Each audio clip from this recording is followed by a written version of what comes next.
I got lost in addiction. That's why I lost everything, says the homeless man. A moving story. Asterisk Michael Thompson had been clean for 6 months when he finally found the courage to tell his story. Sitting on a bench outside the recovery center, where he now received treatment, the 44-year-old man with weathered hands and eyes that carried the weight of 1,000 regrets was ready to share the truth about how addiction had cost him everything he had ever loved. People see me on the street and they think I'm just another addict who chose drugs over responsibility. Michael began, his voice steady despite the tremor in his hands. But that's not how it started. Nobody wakes up one day and decides to throw their life away. Addiction is a thief that steals everything gradually, so slowly that you don't realize what's happening until it's too late. Michael had been a successful electrician with his own business, a beautiful wife named Sarah, and 2 young children, Emma, 8, and Jake, 6. He owned a 3-bedroom house in the suburbs, drove a reliable truck, and had savings in the bank. By all appearances, he was living the American dream. But beneath the surface, darkness was already taking root. It started with a back injury on a job site, Michael explained, unconsciously rubbing his lower spine. The doctor prescribed OxyContin for the pain, told me it was safe, that I wouldn't get addicted if I followed the instructions. I trusted him. I took the pills exactly as prescribed, but when the prescription ran out, the pain was still there. More importantly, I couldn't function without them anymore. The transition from prescription painkillers to street drugs was seamless and devastating. When legitimate doctors refused to renew his prescriptions, Michael turned to pill mills, then to street dealers, and finally to heroin when pills became too expensive. Each step deeper into addiction felt like a reasonable solution to an immediate problem, but collectively they formed a staircase descending into hell. I told myself I was just managing pain, Michael said, his voice cracking.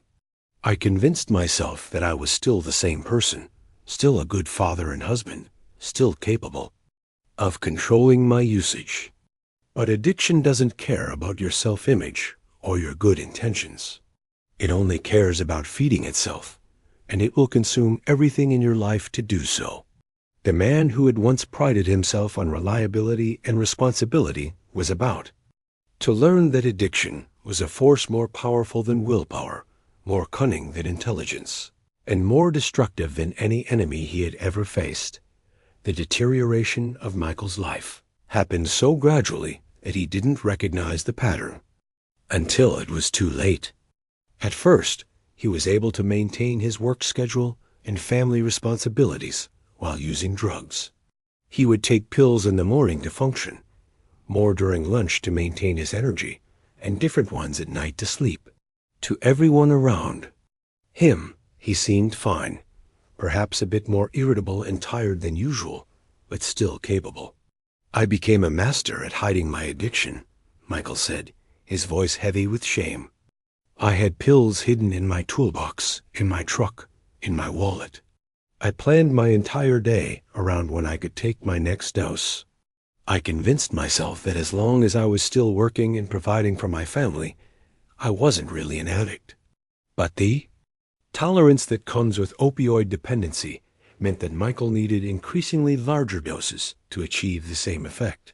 The prescription-strength pills that had once lasted him a week now lasted only days.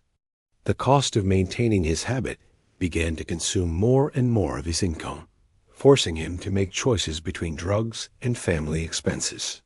I started skipping meals so I could buy pills, Michael admitted. I would tell Sarah that I had eaten lunch at work, then use the grocery money to buy drugs. I justified it by telling myself that I needed the pills to work, and if I couldn't work, we'd have no money at all. But really, I was just feeding my addiction while my family went without. The physical changes were becoming harder to hide. Michael was losing weight. His skin was pale and clammy, and his eyes were often dilated or pinpoint-sized depending on when he had last used. Sarah began asking questions about his health, his mood swings, and his increasing absence from family activities. Sarah knew something was wrong, Michael said, tears beginning to form in his eyes. She would find me nodding off at the dinner table, or I would be irritable and snappy with the kids for no reason. She started going through my pockets, checking my phone, trying to figure out what was happening to her husband. The confrontation came when Sarah found pills in Michael's work clothes while doing laundry. She confronted him with the evidence, demanding to know why he was hiding medication from her.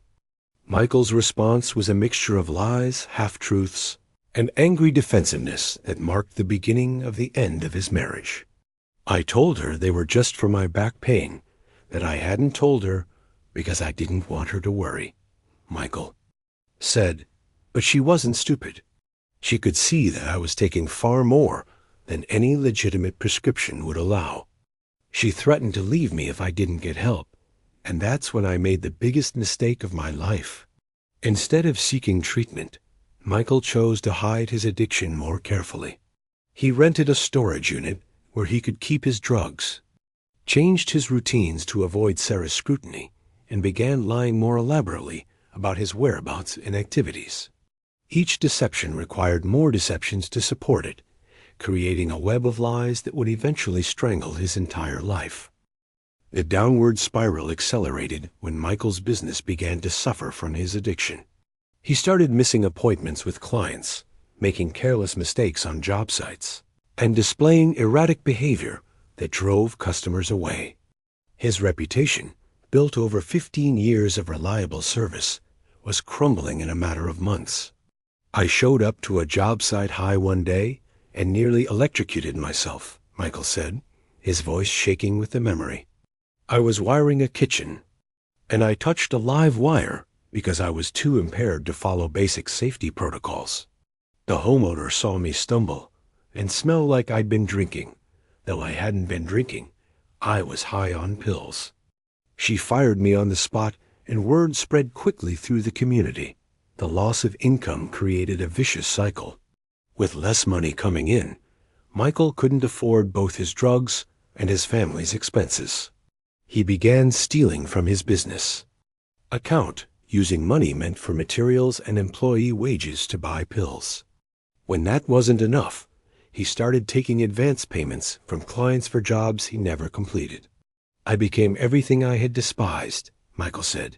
I was a thief, a liar, a fraud. I stole from people who trusted me, from clients who had paid me in advance from my own family. But the addiction was so powerful that I couldn't stop.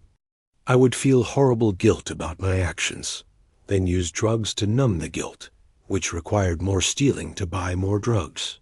Sarah discovered the extent of Michael's deception when creditors began calling the house. She learned that their mortgage was 3 months behind, that utility bills were unpaid, and that Michael had been using their joint credit cards to get cash advances. The financial destruction was complete and devastating. The day Sarah found out about the money was the day she stopped believing I could get better, Michael said. She had been willing to support me through addiction, to help me get clean, to work on our marriage. But when she realized I had been stealing from our children's future, something died in her relationship with me. The confrontation was explosive. Sarah demanded to know where their money had gone, why their credit was destroyed, and how Michael could have risked their children's security for drugs.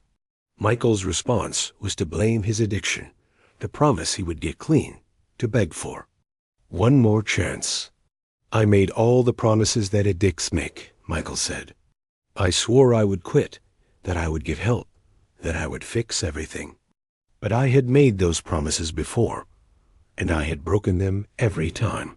Sarah had no reason to believe me anymore, and I had no reason to believe myself. The separation was swift and final.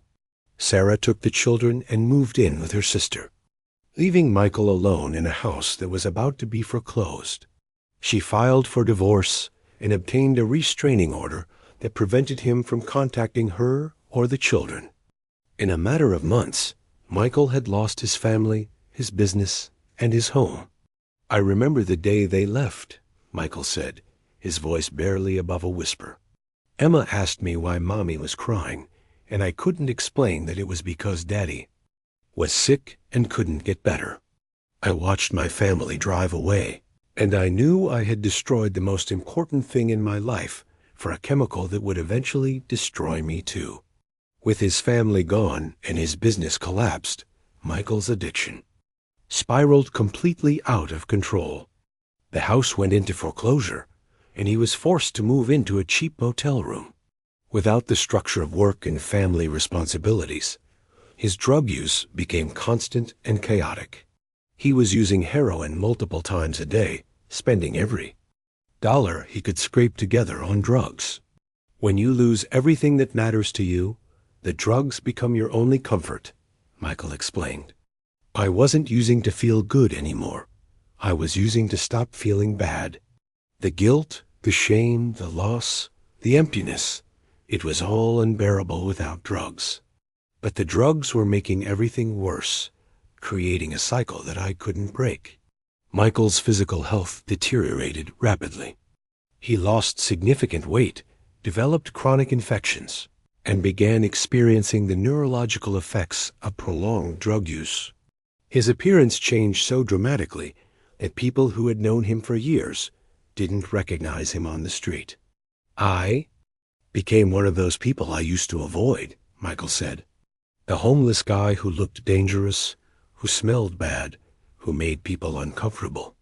I was living in my truck after I got evicted from the motel, showering in gas station bathrooms, eating from garbage cans.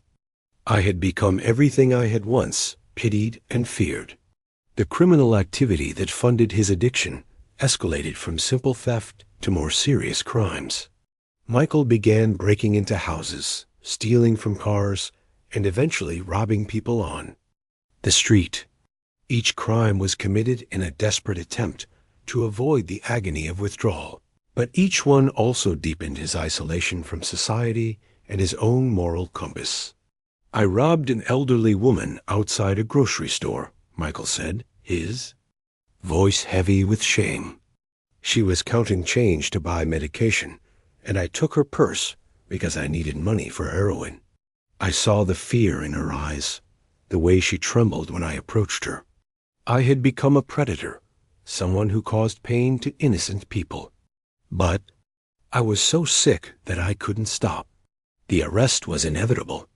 Michael was caught during a burglary, high on heroin and carrying stolen goods. The police found him passed out in someone's living room, surrounded by items he had been trying to steal. The homeowner's description of the intruder matched Michael's appearance, and his fingerprints were found throughout the house. I was relieved when they arrested me," Michael admitted. "I was so tired of running, so tired of being sick, so tired of being a person I didn't recognize. Jail meant I would be forced to get clean, even if it was the hard way. I knew I was going to suffer through withdrawal, but I also knew I couldn't continue living the way I was." The legal consequences were severe. Michael was sentenced to 18 months in prison for burglary, theft, and drug possession. His criminal record would make it nearly impossible to find employment after his release, creating another obstacle to rebuilding his life. "Prison saved my life," Michael said. "I never thought I would say that, but it's true. It forced me to get clean, to face my demons, to start thinking about who I wanted to be when I got out. Without that forced sobriety, I would have died on the streets within a year." Michael's time in prison was both a nightmare and a salvation. The withdrawal from heroin was excruciating weeks of physical agony, mental anguish, and overwhelming depression. But it was also the beginning of his recovery, the first time in years that his mind was completely clear of drugs. "Withdrawal in prison is hell," Michael said. "You're sick, you're in pain, you're surrounded by violence and chaos, and you have no comfort except whatever inner strength you can find. But it's also purifying. Every day that passes without drugs is a victory, a step back toward being human again. Prison also provided Michael with access to addiction treatment programs that he had been unable or unwilling to utilize while on the streets. He attended Narcotics Anonymous meetings, worked with counselors, and began to understand the psychological and physical mechanisms of addiction. I learned that addiction is a disease, not a moral failing, Michael explained.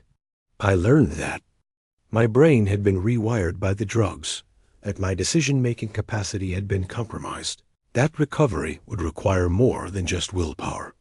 Understanding the science of addiction helped me forgive myself, which was the first step toward healing.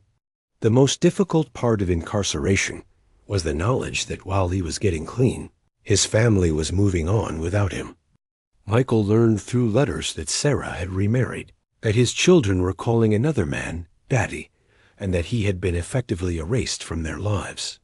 I got a letter from Sarah explaining that she had met someone new, someone who could provide the stability and security that I had destroyed, Michael said. She said the kids were doing well, that they were happy, that they rarely asked about me anymore. It was what I had wanted for them, but it was also devastating to realize that I had become irrelevant to the people I loved most. Michael's release from prison came with a combination of hope and terror. He was clean, educated about addiction, and motivated to rebuild his life. But he was also a convicted felon with no money, no home, and no job prospects. The halfway house where he was required to live was in a rough neighborhood where drugs were readily available. Coming out of prison clean is like being born again, Michael said. Everything is new, everything is possible, but you're also incredibly vulnerable. You've been protected from drugs and triggers for months, and suddenly you're thrown back into a world where both are everywhere. The job search was frustrating and demoralizing. Michael's criminal record made him ineligible for most employment, and his appearance and obvious history of homelessness made employers uncomfortable. He worked a series of minimum wage jobs, dishwasher, janitor, day laborer, none of which paid enough to afford stable housing. I was clean, I was motivated, I was willing to work hard, Michael said. But society doesn't make it easy for people like me to reintegrate. Every job application asked about criminal history. Every landlord wanted references and credit checks. I couldn't provide. I was trapped between my past and my future, unable to move forward, but refusing to go back. The temptation to use drugs again was constant. Michael was living in poverty, isolated from his family, and facing obstacles that seemed insurmountable. The drugs that had once provided escape from these problems were readily available and would have provided immediate relief from his suffering. There were days when I stood outside drug houses with money in my pocket, knowing that I could end all the pain with one purchase, Michael admitted. But I also knew that using again would mean losing everything I had gained in recovery. It would mean dishonoring the suffering I had endured to get clean. Block 6 to 2 years after his release from prison, Michael had achieved a stability that once seemed impossible. He had found steady employment with a construction company that hired ex-offenders, had moved into a small apartment, and was actively participating in a recovery program. More importantly, he had reconnected with his sense of purpose and self-worth. Recovery isn't just about not using drugs, Michael said. It's about rebuilding your entire life, your relationships, your sense of self. It's about learning to live with the consequences of your actions while still believing that you deserve a future. Michael had become a peer counselor at the recovery center, using his experience to help others who were struggling with addiction. He found that sharing his story, both the devastating lows and the hopeful recovery, gave meaning to his suffering and helped others believe that change was possible. When I talk to someone who's just starting recovery, I can see myself in their eyes, Michael explained. I can see the shame, the hopelessness, the belief that they've destroyed too much to ever be whole again. I tell them what someone wants. told me that addiction is not a life sentence, that recovery is possible, that they are worth saving.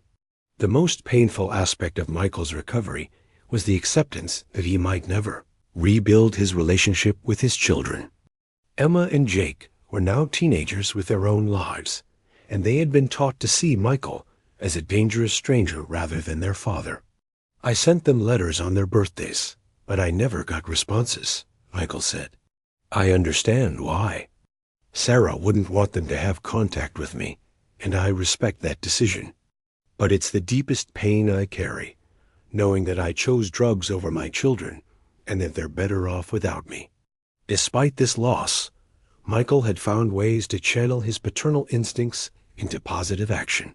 He volunteered at programs for children of addicted parents, helping them understand that their parents' addiction wasn't their fault and that they deserved love and stability.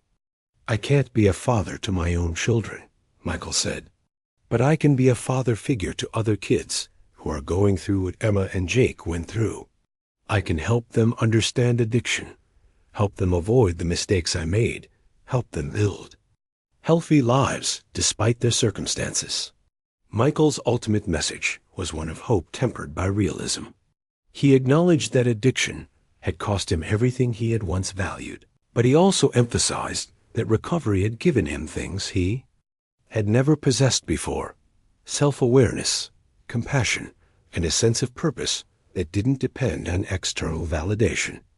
I lost my family, my business, my home, my reputation, Michael concluded.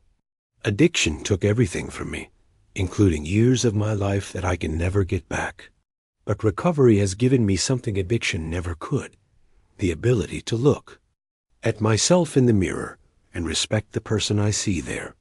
Michael's story serves as both a cautionary tale about the devastating power of addiction and a testament to the possibility of recovery. His journey from successful businessman to homeless addict to recovery advocate demonstrates that while addiction can destroy everything, it doesn't have to define everything. If someone is struggling with addiction right now, Michael said, I want them to know that recovery is possible. It's not easy, it's not quick, and you'll lose things along the way that you can never get back. But you can become someone you're proud to be. You can build a life that has meaning and purpose. You can survive the worst thing that ever happened to you and use that experience to help others.